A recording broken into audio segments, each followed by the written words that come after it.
Hola, ¿qué tal estáis? Espero que muy bien. Bienvenidos a vuestro canal Espiritualidad Práctica. Continuamos con el estudio sobre el tabernáculo descrito en el libro de Éxodo y su simbología. En el vídeo anterior vimos el significado de la puerta del atrio, que estaba situada al este, por donde sale el sol, y el significado de los 4 colores que formaban las cortinas de la puerta del atrio. La puerta de entrada al lugar donde Dios habitaría con su pueblo, el tabernáculo. Vimos que la puerta es símbolo de Cristo. Él dijo en Juan 10:9, «Yo soy la puerta. El que por mí entre será salvo, y entrará y saldrá y hallará pastos». Los 4 colores en las cortinas de la puerta que representan las cualidades de Jesús son el azul, que significa santidad, lo divino, lo celestial; el blanco, que representa la justicia, la pureza de corazón; el púrpura representa la realeza, indica que Cristo es Rey de reyes y Señor de señores. Él es Rey y sacerdote de la orden de Melquisedec.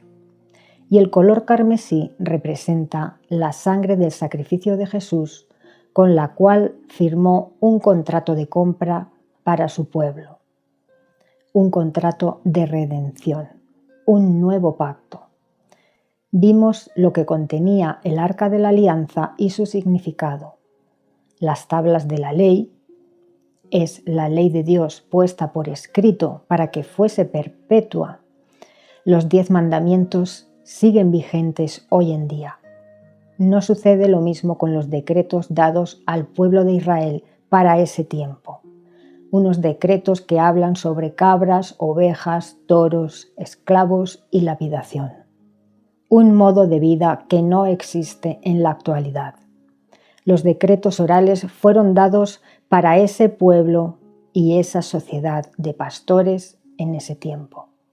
En cambio, los 10 mandamientos están hechos de forma que son aplicables en cualquier tiempo y a cualquier sociedad. Son reglas de convivencia. También vimos cómo dijo Jesús en Mateo 19:8. Moisés, en vista de la dureza de corazón de ustedes, les hizo la concesión de que se divorciaran de sus esposas, pero tal no ha sido el caso desde el principio. Así que ese decreto fue permitido por la dureza de corazón de ellos. Fue hecho para gente dura de corazón hace 4000 años. Gente para la cual la esclavitud y la lapidación era algo normal. Pero nuestros corazones, gracias a Dios, hoy en día han evolucionado y se han hecho más compasivos, porque Cristo nos enseñó el amor. La ley de Dios no es rígida, porque Dios no es un Dios rígido, es un Dios flexible, que se adapta a la condición de su pueblo. De hecho, a pesar de haberse instaurado la celebración de la Pascua como mandamiento perpetuo una vez al año, durante los 40 años de vida nómada de Israel por el desierto del Sinaí, la Pascua solo se celebró en 2 ocasiones: el día que salieron de Egipto y al año siguiente a este, porque Dios se adaptó a las condiciones de vida en el desierto y comprendió que las circunstancias no eran las adecuadas. Una vez se asentaron en Canaán, se volvió a retomar la celebración anual de la Pascua. Vimos también cómo Dios, a través de Jesús, cambió de lugar un decreto de la vieja ley. Me refiero al decreto que se encuentra en Levítico 19:18. Dice: «Tienes que amar a tu prójimo como a ti mismo». Jesús hizo de este decreto uno de los principales mandamientos que resumen toda la ley en 2. Amarás a Dios sobre todas las cosas y amarás al prójimo como a ti mismo, fomentando así el amor y el perdón. Cuando Cristo venga en su segunda venida, habrán pasado más de 2000 años desde que estuvo entre nosotros. Cristo hará nuevas todas las cosas en la nueva tierra y posiblemente Dios volverá a adaptar la ley a nuestros corazones nuevamente. Y eso no es nada malo, sino todo lo contrario. Al igual que nosotros evolucionamos como sociedad y como individuos, haciéndose nuestro corazón más compasivo con el tiempo, así la ley ha de amoldarse a las nuevas circunstancias y a la nueva humanidad, y eso denota que Dios es un Dios flexible y amoroso. Cambiado el modelo social en la nueva tierra y teniendo muchos de nosotros cuerpos glorificados, sin ego y sin las tentaciones de Satanás y sus demonios, cambiadas las circunstancias, es necesario que haya un cambio de ley. Dice Isaías que de Sión saldrá la ley, refiriéndose a la nueva tierra. La nueva ley posiblemente sea más dura, menos permisiva que la vieja ley. Jesús ya endureció la ley cuando estuvo en la tierra. Por ejemplo, dijo que cometer adulterio no era solamente cometer fornicación con alguien que no sea tu esposo o esposa, sino que el hecho de desear en tu mente y corazón cometer ese acto ya se considera adulterio. Continuemos con el estudio del Éxodo. Dijimos que Dios dio a Moisés las instrucciones de la construcción de los distintos elementos del santuario desde dentro hacia afuera, empezando por el Arca de la Alianza. Esto simboliza que el acercamiento a Dios y la transformación del creyente empieza desde el interior, desde el corazón, naciendo de nuevo a una nueva vida en el camino estrecho, haciendo de los mandamientos divinos nuestro modo de vida, tomándolos en cuenta en todas las decisiones que tomamos en nuestro día a día. Después del Arca del Pacto, único elemento que se hallaba en el lugar santísimo, Dios da las instrucciones de elaboración de los utensilios y la mesa de los panes de la proposición. Leamos esto en Éxodo 25-23. Dice: y tienes que hacer una mesa de madera de acacia y tienes que revestirla de oro puro y hacer un borde de oro de palmo menor alrededor suyo. Y tienes que hacer 4 anillos de oro y ponerlos en las esquinas para poder pasar por ellos las varas de madera de acacia revestidas de oro, y con ellas tienen que llevar la mesa. Esto era para el transporte de la mesa cuando movieran el campamento junto con el santuario del lugar, ya que eran nómadas. Versículos 29 y 30.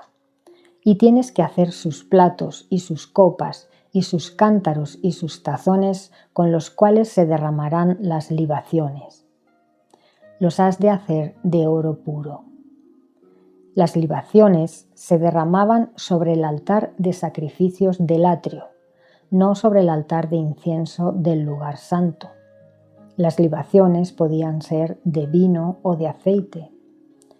Y sobre la mesa tienes que poner constantemente delante de mí el pan de la proposición.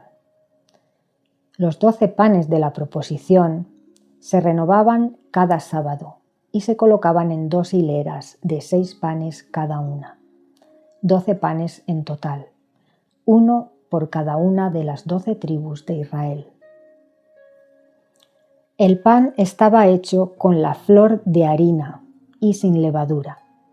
La flor de harina es la parte interna del grano de trigo, la parte más blanca. Es una harina blanca y fina, sin impurezas. Se obtenía moliendo el trigo y tamizándolo varias veces. Este pan hecho con harina blanca y pura y sin levadura simboliza el cuerpo de Cristo, que Él entregó por nosotros para darnos vida eterna. Jesús dijo en Juan 6:35: Yo soy el pan de vida, el que a mí viene nunca tendrá hambre, y el que en mí cree no tendrá sed jamás. Leamos Éxodo 25, 31 al 33.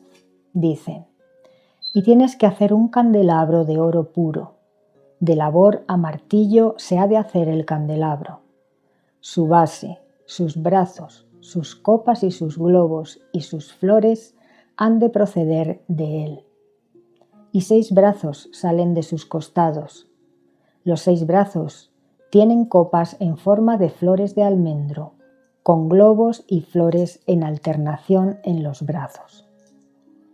Y en el brazo central, en el candelabro, hay 4 copas en forma de flores de almendro, con sus globos y flores en alternación, y en la parte superior el sacerdote encendía 7 lámparas de aceite, que tenían que dar luz desde la tarde hasta la mañana. El aceite era de oliva puro. Fijaos que este candelabro iluminaba todas las horas de oscuridad. La menorá representa a Cristo como la luz del mundo. Juan 8:12 dice: Otra vez Jesús les habló diciendo: Yo soy la luz del mundo. El que me sigue no andará en oscuridad, sino que tendrá la luz de vida. La menorá estaba en el lugar santo, enfrente de la mesa de los panes de la proposición. En el centro, delante de la cortina que separaba el lugar santo del lugar santísimo, estaba el altar del incienso, que no se describe en este capítulo. La menorá iluminaba la oscuridad al igual que lo hacía Cristo, como dice Juan 1, 4 y 5. Dice: En él estaba la vida, y la vida era la luz de los hombres.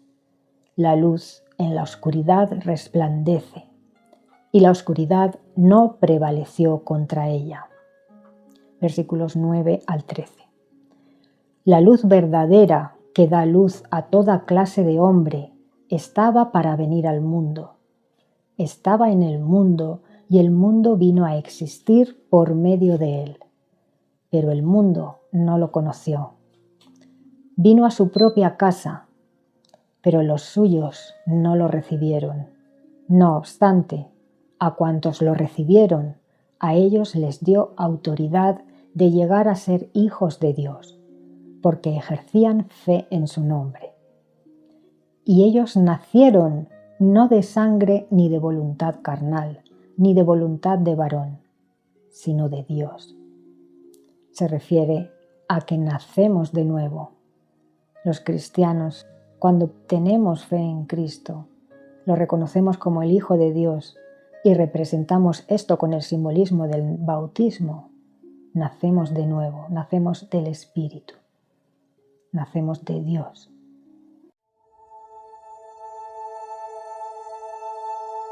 La menorá es uno de los símbolos más emblemáticos de la fe judía. Este candelabro sagrado se utiliza en rituales de adoración y como un recordatorio constante de la fe. En el tabernáculo de Moisés, la menorá era la única fuente de luz y se mantenía encendida con aceite. Su simbolismo nos invita a reflexionar sobre Jesucristo, nuestra verdadera fuente de luz que guía nuestro camino de regreso a la presencia de Dios. Cuando el sacerdote entraba en el tabernáculo, lo primero que probablemente captaría su atención sería la hermosa menorá de oro. Este candelabro debía estar hecho de un talento de oro puro, equivalente a unas 75 libras o 34 kilos. Aunque conocemos su peso, sus dimensiones exactas permanecen desconocidas. Los brazos de la menorá estaban decorados con retoños de almendro, capullos y flores que evocaban un almendro, el primer árbol en florecer en primavera en Israel. Este detalle podría simbolizar a Cristo, quien fue el primer fruto de la resurrección. La vara de Aarón guardada en el arca del convenio también estaba decorada con estas flores. Según la tradición judía, la menorá decorada también representaba el árbol de la vida en el jardín del Edén. Así, cuando el sacerdote entraba en el lugar santo, se encontraba con varios símbolos del Edén. La menorá, que representaba el árbol de la vida, y los querubines sobre el velo, que protegían el camino de regreso a la presencia de Dios. En el templo de Salomón, la habitación también estaba adornada con hermosas flores y palmeras grabadas en las paredes, conectando una vez más este espacio sagrado con el viaje simbólico de regreso al jardín donde mora Dios. La Biblia nos enseña que los hermosos detalles arbóreos de la Ménorá debían moldearse a martillo. Probablemente, primero se vertía el oro fundido en un molde para obtener la estructura general, y luego se martilleaba el oro para darle forma. A través del martilleo y el golpeteo del oro, surgía la belleza de la Ménorá. De manera similar, los golpes del látigo y el increíble sufrimiento, moretones y angustia del Salvador dieron lugar a la belleza resultante de la expiación de Jesucristo. En la parte superior de cada uno de los 7 brazos había una lámpara de aceite, que proporcionaba la única fuente de luz para el tabernáculo. Solo el aceite de oliva más puro se usaba como combustible para las lámparas que iluminaban el lugar santo. Este aceite se obtenía cosechando aceitunas y luego machacándolas con una enorme piedra rodante. La pulpa de las aceitunas se colocaba en canastos planos y se apilaba debajo de la prensa de aceitunas. Se aplicaba una increíble cantidad de presión usando una gran viga con pesas, haciendo que el aceite fluyera. El primer aceite que salía era de color rojo oscuro, casi del color de la sangre. Luego, el aceite se dejaba reposar y la parte limpia y clara subía a la superficie. Solo el contenido del primer prensado, que era de la más alta calidad, se usaba para encender la menorá del templo y ungir a los sacerdotes. Este aceite puro ardía de manera limpia porque tenía muy pocos contaminantes que causaran humo. El siguiente aceite prensado, obtenido al agregar más peso a la prensa, se usaba para cocinar y con fines curativos. El último aceite prensado se utilizaba para iluminar los hogares israelitas en su vida cotidiana. Esto significa que solo el aceite prensado más puro se usaba para iluminar la casa del Señor. El uso del aceite de oliva en el tabernáculo encierra un hermoso simbolismo que hace referencia al Salvador. Justo antes de su crucifixión, el Salvador oró en lo que a menudo llamamos el huerto de Getsemaní. La palabra Getsemaní en hebreo significa lagar de olivos, indicando que Jesús oró en un huerto que contenía una prensa de aceitunas. Al describir esta oración, Lucas escribió sobre el Salvador, y estando en agonía, oraba más intensamente, y era su sudor como grandes gotas de sangre que caían a tierra. Lucas 22:44. Al igual que las aceitunas machacadas, el Salvador fue oprimido por los pecados del mundo, y ese peso le hizo sangrar por cada uno de sus poros. Así como la increíble presión de la prensa de aceitunas se usa para producir luz, sanidad y poder de unción, el sufrimiento del Salvador produjo el poder de la expiación que da luz a los que están en la oscuridad, el bálsamo sanador para los pecados y tristezas del mundo, y el poder de unción para sostenernos en nuestro viaje de regreso a Dios. Por la mañana y por la noche, estas lámparas de aceite se revisaban para asegurar que siempre estuvieran encendidas. Aarón, el primer sumo sacerdote, fue el primero en asumir esta responsabilidad. Aarón recortaba las partes ennegrecidas y quemadas de la mecha y reemplazaba el aceite usado. Este servicio de recortar, llenar y cuidar la menorá 2 veces al día coincidía con las oraciones y sacrificios de la mañana y de la tarde. Leamos Éxodo 26:1, donde describe el tabernáculo.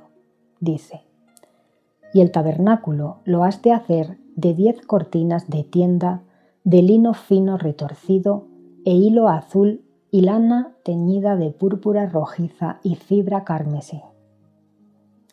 El color carmesí lo obtenían de una cochinilla, el gusano tola, que vivía en la superficie de los cactus. Este gusano era secado al sol o cocido y se hacía una especie de polvo con él, que mezclado con agua se convertiría en tinte de color rojo carmesí. Sigue diciendo el texto: con querubines. Esas telas tenían que estar bordadas con querubines, obra de bordador las harás. Las 10 telas hechas de estos 4 colores blanco, azul, púrpura y carmesí, con querubines bordados, estarían unidas de la siguiente manera: 5 telas cosidas y las otras 5 telas cosidas, y en los extremos de cada una de estas 2 series de 5 telas hay cosidas 50 presillas contrapuestas la una a la otra. Recordamos que el número 5 significa una parte. Una parte de las 10 telas estaba hecha con 5 telas y la otra parte con otras 5, unidas perfectamente, formando una sola pieza. Porque en el reino de los cielos todo es uno. Las 2 piezas de 5 telas estarían unidas mediante presillas cosidas con hilo azul, que simbolizan lo celestial, asidas con ganchos de oro. Todos los utensilios y objetos que hay dentro del tabernáculo, tanto en el lugar santísimo como en el lugar santo, son de oro o están recubiertos de oro, excepto las basas de las columnas donde se colocaba la cortina que separaba el lugar santo del lugar santísimo. Fuera del lugar santo y del lugar santísimo se suele utilizar la plata y el cobre. En muchas traducciones dice bronce en vez de cobre. La palabra hebrea que se utiliza para cobre, nekhoset, se traduce como cobre o bronce, pero para nosotros el cobre es un metal puro, sin mezclas, y el bronce es una aleación de cobre y estaño. Esto le resta pureza al material original y apaga su color rojo refulgente, brillante. Por este motivo no lo traduzco como bronce, porque Yahvé no admite mezclas. Si os fijáis en el texto, todo lo que manda hacer Yahvé para su adoración está hecho de materiales puros y de una sola pieza, perfectamente unido, porque ha de representar a lo celestial, que es puro y está perfectamente unido. Por lo tanto, no podemos admitir bronce, una mezcla de metales, como material para el santuario, sino el cobre, un metal puro y resplandeciente. Tanto la fuente para lavado como el altar de sacrificio y sus utensilios estaban hechos de este metal, de cobre. La puerta que separaba el lugar santo del atrio estaba hecha de una cortina de lana teñida de púrpura rojiza y fibra escarlata y lino fino torcido e hilo azul. Vemos como estos 4 colores se repiten en las 3 puertas del santuario, la del atrio, la del lugar santo y la del lugar santísimo, porque representan a Cristo y simbolizan sus cualidades: realeza, pureza, divinidad y sacrificio. El tabernáculo, compuesto por el lugar santo y el lugar santísimo, estaba cubierto por una primera cortina que, como hemos visto, estaba tejida sobre lino fino torcido, con hilo azul, lana púrpura y fibra escarlata. Y esta cortina, que es la que se vería cuando el sacerdote entrara en el interior del tabernáculo, en el lugar santo, estaba protegida por otras 3 cortinas superpuestas una encima de la otra. Cada una de estas 3 cortinas estaba hecha de 11 piezas. Estaban unidas 5 por un lado y 6 por otro. ¿Y por qué 5 por uno y 6 por otro? Porque la 6ª cortina iría colocada dada la vuelta encima de la puerta del tabernáculo, de forma que pudiera bajarse descolgándola para proteger del sol la puerta de la primera cortina. El sol y el viento del desierto desgastarían los colores de la primera cortina si no estuviese protegida. Así pues, encima de esta primera cortina de 4 colores que cubría el tabernáculo, se colocaban otras 3 protecciones más. divididas en 5 telas y 6 telas, unidas con 50 presillas, asidas esta vez con ganchos de cobre, porque ya estaban fuera del lugar santo. La primera cubierta que protegía la cortina de 4 colores estaba hecha de pelo de cabra, no de pieles de cabra, sino de pelo de cabra, que era de color negro, puesto que las cabras de esa zona donde estaban los hebreos eran cabras negras. Encima de esta cortina de pelo de cabra se colocaba otra hecha, esta sí, de pieles de carnero teñidas de rojo.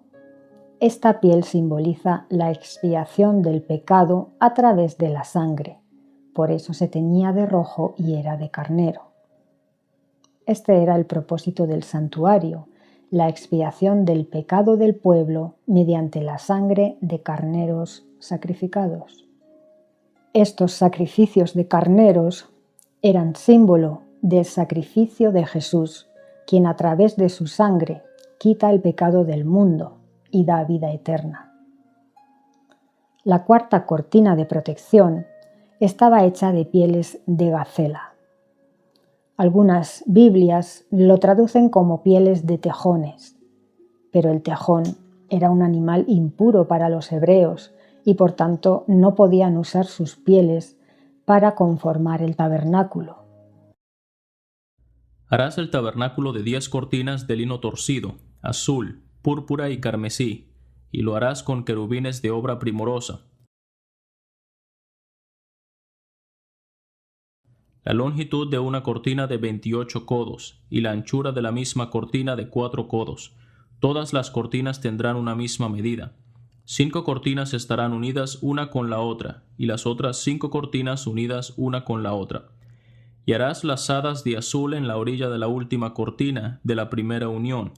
Lo mismo harás en la orilla de la cortina de la segunda unión. 50 lazadas harás en la primera cortina, y 50 lazadas harás en la orilla de la cortina que está en la segunda unión. Las lazadas estarán contrapuestas la una a la otra. Harás también 50 corchetes de oro, con los cuales enlazarás las cortinas la una con la otra, y se formará un tabernáculo. Harás asimismo cortinas de pelo de cabra para una cubierta sobre el tabernáculo. 11 cortinas harás. La longitud de cada cortina será de 30 codos, y la anchura de cada cortina de 4 codos. Una misma medida tendrán las 11 cortinas. Y unirás 5 cortinas aparte, y las otras 6 cortinas aparte. Y doblarás la sexta cortina en el frente del tabernáculo. Y harás 50 lazadas en la orilla de la cortina, al borde en la unión, y 50 lazadas en la orilla de la cortina de la segunda unión. Harás asimismo 50 corchetes de bronce, los cuales meterás por las lazadas y enlazarás las uniones para que se haga una sola cubierta. Y la parte que sobra en las cortinas de la tienda, la mitad de la cortina que sobra, colgará a espaldas del tabernáculo, y un codo de un lado y otro codo del otro lado, que sobra a lo largo de las cortinas de la tienda. Colgará sobre los lados del tabernáculo, a un lado y al otro, para cubrirlo. Harás también a la tienda una cubierta de pieles de carneros teñidas de rojo, y una cubierta de pieles de tejones encima. Las paredes del tabernáculo estaban hechas de madera de acacia recubiertas de oro, y entre el lugar santo y el lugar santísimo había una separación. Los separaba una cortina que, según escritos históricos, medía 10 centímetros de grueso. Estaba colgada sobre 4 columnas de madera de acacia recubiertas de oro. La cortina que separaba el lugar santo del lugar santísimo también estaba hecha de 4 colores: blanco, azul, púrpura y carmesí, con querubines bordados. El número 4 representa la tierra, o algo dirigido a la tierra. Por ejemplo, en la tierra tenemos los 4 puntos cardinales, las 4 estaciones y los 4 elementos: fuego, aire, tierra y agua. ¿Dónde estaban bordados los querubines que representan a los verdaderos querubines que protegen el templo celestial? en la cortina de la puerta de la entrada al lugar santísimo y en la cortina que recubre todo el tabernáculo. Respecto a las columnas, en la puerta del atrio hay 4 columnas. Son de madera de acacia y tienen basas de cobre y capiteles y molduras de plata.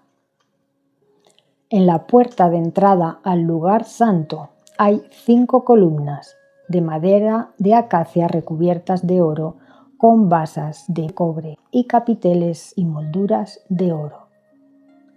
Y en la puerta de entrada al lugar santísimo hay 4 columnas de madera de acacia recubiertas de oro con basas de plata. A continuación, en el capítulo 27 de Éxodo, describe el altar del sacrificio. Cuando se entraba al complejo del santuario por la puerta del atrio, el primer elemento que encontraban era el altar de sacrificios de cobre. Este altar estaba hecho de madera de acacia recubierto de cobre. Tenía 4 cuernos, uno en cada esquina, y procedían del altar. Formaban una sola pieza con el altar. Los utensilios, palas, recipientes, tenedores, braseros y tazones eran de cobre. El cobre simboliza la necesidad de purificación y redención del pecado que tiene la humanidad, y que esta purificación es el paso previo y necesario para acercarse a Dios. El cobre es un metal inferior al oro y la plata que hay en el lugar santo y santísimo, pero es puro y representa al hombre. El oro representa a Dios y el cobre representa al hombre. La elección de nuestros primeros padres de vivir separados de Dios trajo como consecuencia el pecado. Y para volver a acercarnos a Dios y poder estar en unión con Él, hemos de ser redimidos y purificados a través de la sangre del Cordero que quita el pecado del mundo, como dijo Juan el Bautista. Los sacrificios que se hacían en ese altar simbolizan el sacrificio purificador y redentor de Cristo, que a través de Él nos permite el acercamiento a Dios y una vida en unión con Él, en espíritu y en verdad. Podemos orar a Dios dirigiéndonos a Él simplemente en el nombre de su Hijo, en el nombre de Jesús. No hay ningún otro intermediario, ni sacerdotes, ni vírgenes, ni santos. El único mediador entre Dios y los hombres es Jesús. A continuación, en el capítulo 28 de Éxodo, se describe la indumentaria del sumo sacerdote Aarón. Se compone de una mitra blanca, una prenda de vestir blanca de lino de manga larga, debajo de ella unos calzones largos hasta la rodilla, y encima de la prenda blanca de manga larga lleva una prenda sin mangas azul denominada manto, que lleva en su borde inferior cosidas campanitas y granadas de hilo azul, púrpura y carmesí, alternando con esas campanitas. Encima de este manto azul está el efod, que era una especie de delantal hecho de oro, hilo azul, lana teñida de púrpura y fibra carmesí. De nuevo los mismos colores que vemos en las cortinas de las puertas de entrada, pero además incorpora hilo de oro. El efod tenía 2 hombreras en las cuales había una piedra de ónice en cada hombrera. Estas piedras contenían grabados los 12 nombres de las tribus de Israel, 6 en una piedra y 6 en la otra, y estaban engastadas en oro. Estas hombreras tenían cosidos un anillo de oro por donde se pasaba una cadenita de oro que sujetaba el pectoral del juicio al efod. ¿Por qué se llamaba del juicio? Porque detrás del pectoral el sumo sacerdote guardaba 2 piedrecitas, el Urim y el Tumim. Una significaba sí y la otra no, o quizás fuese una piedrecita blanca y una negra, para dictar juicio favorable o desfavorable. El caso es que estas piedrecitas eran usadas como una especie de oráculo sagrado para consultar a Dios en situaciones críticas o para saber si una persona era culpable o inocente en un caso en particular, para saber si había habido una transgresión de la ley o no. Estas piedrecitas se utilizaron en casos como la elección de Saúl como rey, la consulta de ir o no a la guerra, o para consultar si una persona era culpable o inocente de un delito. Urim significa luz o revelación y Tumim significa verdad o perfección, la revelación de la verdad perfecta bajo la luz de Dios. El pectoral y el cinturón eran del mismo material que el efod o delantal: oro, hilo azul, lana púrpura, fibra carmesí y lino fino torcido. El pectoral iba unido a las hombreras del efod mediante cadenitas de oro, enganchadas en los anillos de las hombreras del efod con las piedras de ónice engastadas. Por la parte de abajo, el pectoral lleva otros 2 anillos por donde pasa un cordón azul y se ata por encima del cinturón. El pectoral es doble para guardar dentro las piedrecitas Urim y Tumim. Es cuadrado y lleva cosidas 12 piedras preciosas y semipreciosas engastadas en oro con los 12 nombres de las tribus de Israel. El sumo sacerdote lleva en la cabeza un turbante de lino blanco retorcido llamado mitra. En la frente lleva una lámina de oro sujeta con un cordón azul detrás de la cabeza. En esta lámina de oro hay grabada una frase: Santidad a Yahvé, lo que significa que para ser santo a Yahvé hay que ser purificado por la sangre del sacrificio. El sacerdote cargaba así con los pecados del pueblo y después hacía el ritual de purificación de pecados. Y harás que se acerquen a ti a Aarón tu hermano y sus hijos con él, de entre los hijos de Israel, para que sean mis sacerdotes. Y harás vestiduras sagradas a Aarón tu hermano, para honra y hermosura. Las vestiduras que harán son estas: el pectoral y el efod, y el manto, y la túnica bordada, la mitra y una faja. Hagan pues las vestiduras sagradas para Aarón tu hermano, y para sus hijos, a fin de que sean mis sacerdotes. Y harán el efod de oro, y azul, y púrpura, y carmesí, y lino torcido, de obra primorosa. Tendrá 2 hombreras que se junten a sus 2 extremos, y así se juntará. Y la hechura primorosa del cinto que está sobre el efod será de la misma obra de una sola pieza, de oro, y azul, y púrpura, y carmesí, y lino fino torcido. Y tomarás 2 piedras de ónice, y grabarás en ellas los nombres de los hijos de Israel. 6 de sus nombres en una piedra, y los otros 6 nombres en la otra piedra, conforme al orden de nacimiento de ellos. De obra de grabador en piedra, como grabaduras de sello, harás grabar aquellas 2 piedras con los nombres de los hijos de Israel. Les harás alrededor engastes de oro.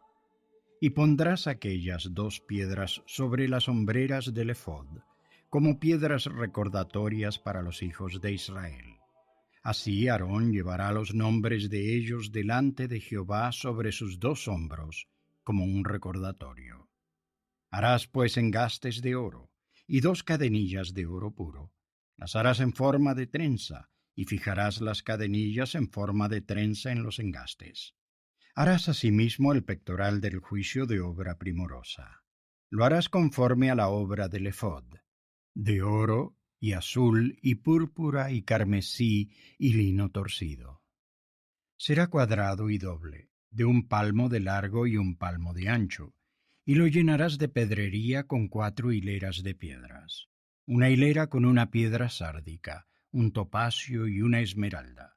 Esta será la primera hilera. La segunda hilera, una turquesa, un zafiro y un diamante. La tercera hilera, un ópalo, un ágata y una amatista. Y la cuarta hilera, un berilo, un ónice y un jaspe. Estarán montadas en sus engastes de oro.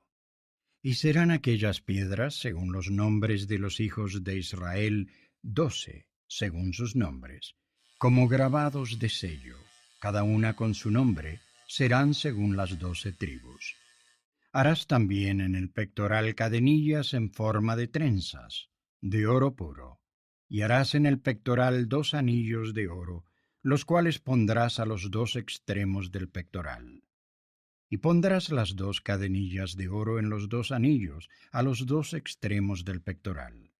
Y pondrás los 2 extremos de las 2 cadenillas sobre los 2 engastes, y las pondrás en las hombreras del efod en la parte delantera.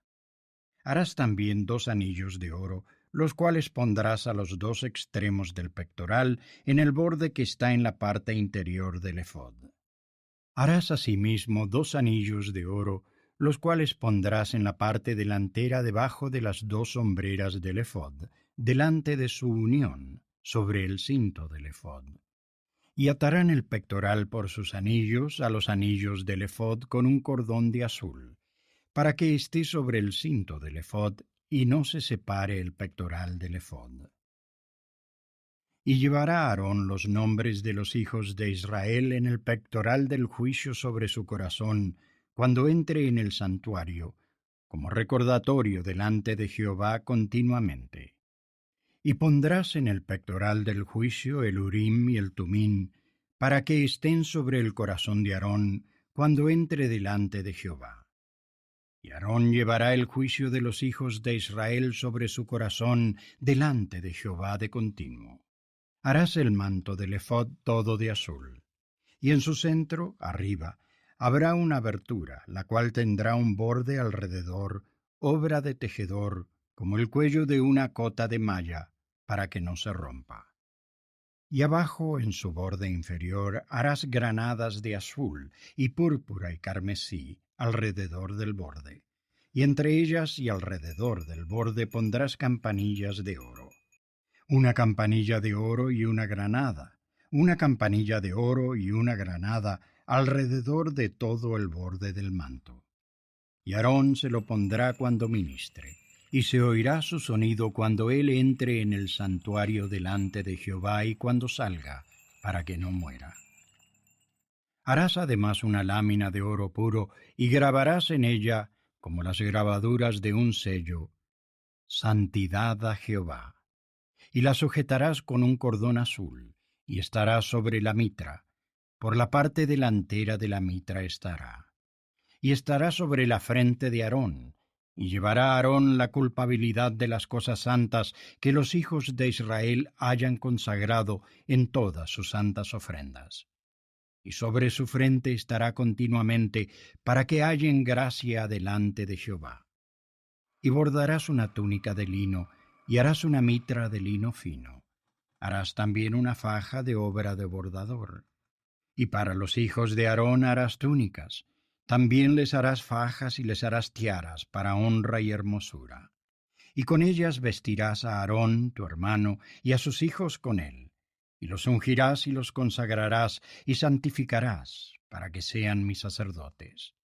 Y les harás calzoncillos de lino para cubrir su desnudez. Llegarán desde los lomos hasta los muslos.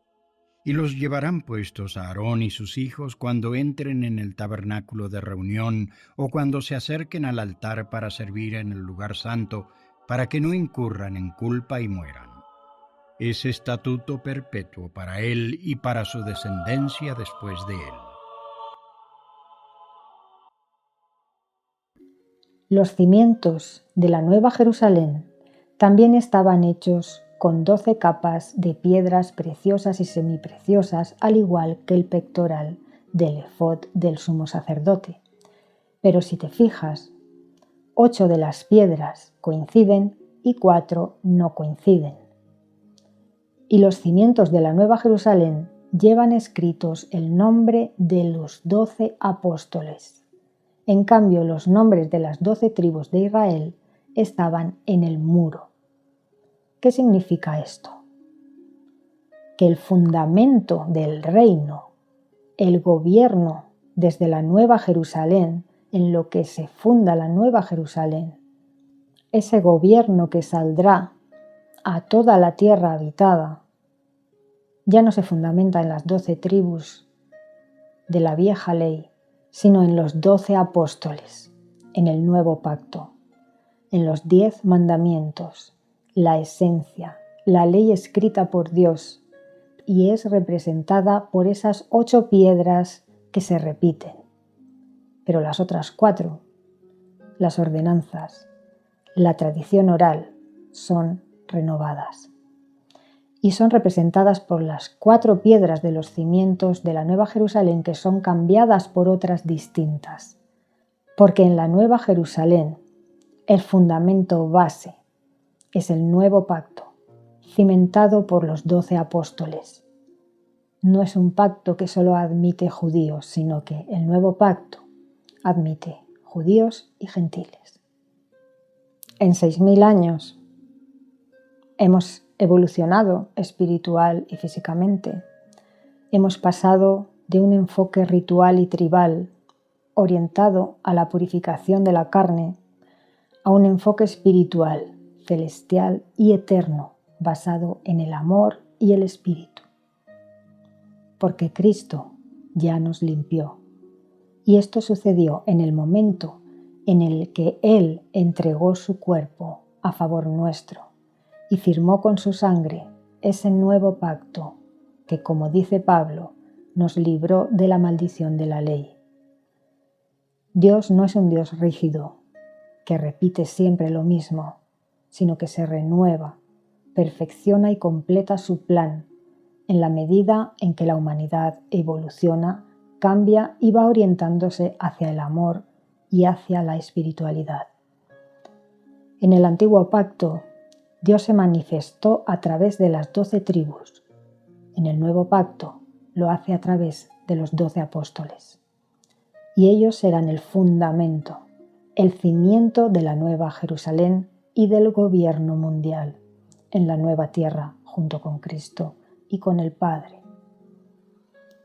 La sustitución de algunas piedras que componían el pectoral del juicio no es arbitraria, sino que simbolizan la transformación gloriosa del pueblo de Dios en su nueva forma, el Espíritu, la orientación hacia el amor. Jesús dijo: «En esto conocerán que son mis discípulos, si se aman los unos a los otros». Y movió del lugar el decreto del libro de Levítico y lo instauró como nuevo y principal mandamiento. Ama al prójimo como a ti mismo. Amaos los unos a los otros como yo os he amado. Dios no cambia en su esencia, pero sí en su manera de relacionarse con la humanidad conforme avanzamos y crecemos. El Antiguo Testamento fue una etapa de formación y purificación, porque el pueblo de Dios recién salía de entre el paganismo egipcio y era muy carnal. Necesitaba purificarse para acercarse a Dios. El sacerdote tenía que intervenir por ellos delante de Dios, pero ahora, gracias a Cristo, nosotros hemos sido purificados, limpiados e instruidos, y por lo tanto es necesario un cambio en la relación de Dios con los hombres. El día en que Jesús consumó el nuevo pacto, se rasgó el velo de arriba a abajo, una tela de 10 centímetros de grosor, anunciando que gracias al sacrificio de Jesús vuelve a haber acceso directo a Dios a través de su Hijo, sin la necesidad de la purificación de los pecados por medio de sacrificios animales, ni por medio de sacerdotes, ya que Cristo consumó todos los sacrificios en el suyo propio. Y ahí se acabaron los sacrificios, las purificaciones, intervenciones de sacerdotes y demás decretos orales. Solo permaneció vigente la ley escrita, perpetua, los 10 mandamientos y Cristo como mediador entre Dios y los hombres. Además, Jesús añadió el mandamiento que el Padre le dijo: amaos los unos a los otros como yo os he amado. También dijo, orando al Padre, que ellos sean uno como nosotros somos uno. Así pues, el viejo pacto era un pacto de purificación de pecados y limpieza. El nuevo pacto, una vez Cristo purificó nuestros pecados y nos limpió, es un pacto de amor, de madurez y plenitud en el Espíritu. Venido y sacrificado el Cordero auténtico al que apuntaban los sacrificios y la vieja ley, todo eso ha de ser renovado. Como dijo Pablo, cambiado el sacerdocio es necesario cambiar también la ley. En resumen, Dios no es un Dios rígido. Dios es flexible y nos acompaña en nuestra evolución espiritual. Se amolda a nosotros, a lo que hay en nuestros corazones. La vieja ley se dio por la dureza de corazón de ellos. No encaja en nuestros días. Los decretos estaban orientados para resolver los conflictos que surgían con cabras, ovejas, toros y esclavos. Servían para una sociedad que convivía con cabras, ovejas, toros y esclavos y donde existía la lapidación. Eso ahora no encaja. Ya no vivimos así. En cambio, los 11 mandamientos se adaptan a cualquier tiempo y sociedad. En el capítulo 30 de Éxodo se describe el altar del incienso. El altar del incienso estaba en el lugar santo, pero se ha dejado su descripción para el final, junto con el lavatorio, porque son elementos que incluyen actos que van desde los hombres hacia Dios, actos para obtener la aprobación, acercamiento y purificación.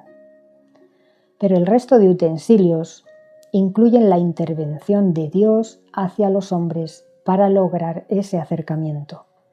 Son el arca del pacto, que representa la morada de Dios con su pueblo, su presencia; la mesa de los panes de la proposición, que representa la provisión de Dios; el candelabro, que simboliza la luz; y el altar de cobre, la expiación y purificación de pecados que Dios otorga al pueblo. En cambio, el altar del incienso representa las oraciones que el pueblo envía a Dios, representa la confesión de pecados del pueblo, pidiendo esa purificación de pecados y el acercamiento a Dios. Y el lavacro también es un acto de limpieza física del sacerdote para poder presentarse limpio delante de Dios. Es un acto del hombre hacia Dios. El altar del incienso era cuadrado, hecho de madera de acacia recubierto de oro, y tenía 4 cuernos que salían del altar en una sola pieza. Tenía 4 anillos con 2 varas dentro para el transporte, y estaba colocado delante de la cortina que daba entrada al lugar santísimo. Sobre ese altar solamente se ofrecía 2 veces al día, en la mañana y en la tarde, incienso legítimo, hecho con los ingredientes dados por Dios, y se ofrecía también una vez al año, el día de la expiación, el día de Yom Kippur. Antes de entrar al Santísimo, el sacerdote untaba los 4 cuernos del altar del incienso con la sangre del sacrificio y después también echaba esta sangre sobre el propiciatorio del arca, en su tapa, 7 veces con su dedo mojado en sangre. Por último, se describe en Éxodo 30:18 la fuente de cobre que había delante de la entrada del tabernáculo, donde Aarón y sus hijos se lavaban las manos y los pies antes de entrar al tabernáculo. En Éxodo 38:8 dice que el lavacro fue hecho con los espejos de las mujeres que servían a la entrada del tabernáculo. El sacerdote ungía también la tienda de reunión y los utensilios para santificarlos con una fórmula especial dada por Dios a Moisés, hecha con un aceite de oliva puro y especias. Este aceite no servía para ungir personas, solo servía para ungir el tabernáculo y su mobiliario, y nadie podía reproducir para su uso este aceite en su casa. En resumen, el tabernáculo en sí y cada uno de sus utensilios representa a Cristo. Leamos esto en Hebreos 9, 11 y 12. Dice: Sin embargo, cuando Cristo vino como sumo sacerdote de las cosas buenas que han llegado a realizarse, por el más amplio y más perfecto tabernáculo, se refiere a Cristo como ser divino hecho hombre, no como Dios hecho hombre, sino como un Elohim, un ser poderoso de naturaleza divina hecho hombre, como perfecto tabernáculo, no hecho de manos, es decir, no de esta creación. Él entró, no con sangre de machos cabríos y torillos, como entraba Aarón, sino con su propia sangre, una vez para siempre, en el lugar santo, y obtuvo liberación eterna para nosotros. Aquí está hablando de Cristo como tabernáculo perfecto, como hombre sin pecado, sin tacha. Asimismo, cada elemento del tabernáculo lo representa a Él. Las 3 puertas de entrada, Él dijo: Yo soy la puerta, el que por mí entre será salvo, y entrará y saldrá y hallará pastos. El altar del sacrificio representa a Jesús como el Cordero de Dios que quita el pecado del mundo. El lavacro representa la pureza, la limpieza y la santidad sin pecado de Jesús. La mesa con los panes de la proposición, Jesús dijo: Yo soy el pan de vida. El que a mí viene nunca tendrá hambre. El candelabro, la menorá, Jesús dijo: Yo soy la luz del mundo. El que me sigue no andará en oscuridad. El altar del incienso, Él es el único mediador para que nuestras oraciones puedan llegar al Padre. El propiciatorio representa la presencia de Jesús morando entre los hombres, entre su pueblo. El arca de la alianza simboliza el nuevo pacto, que incluye a judíos y gentiles y nos concede vida eterna en un mundo justo y renovado a través del sacrificio de Cristo, de la expiación del pecado original, gracias a su sangre. Ese pacto incluye lo que Cristo nos ofrece a través de ese nuevo pacto. Guía a través de la ley, simbolizada por las tablas de la ley. Provisión y sustento, simbolizado por el maná. Y la vara de Aarón que reverdeció representa el gobierno de Cristo en una nueva tierra renovada y reverdecida, su autoridad como Rey de Reyes. En esta tierra Dios hará nuevas todas las cosas. Con esa esperanza me despido hasta el próximo vídeo, donde explicaré el simbolismo de la serpiente de cobre que Moisés levantó en el desierto en relación con la muerte y resurrección de Jesús. Espero que os haya sido de utilidad la información. Gracias por escuchar la palabra inspirada. Un abrazo. Chao.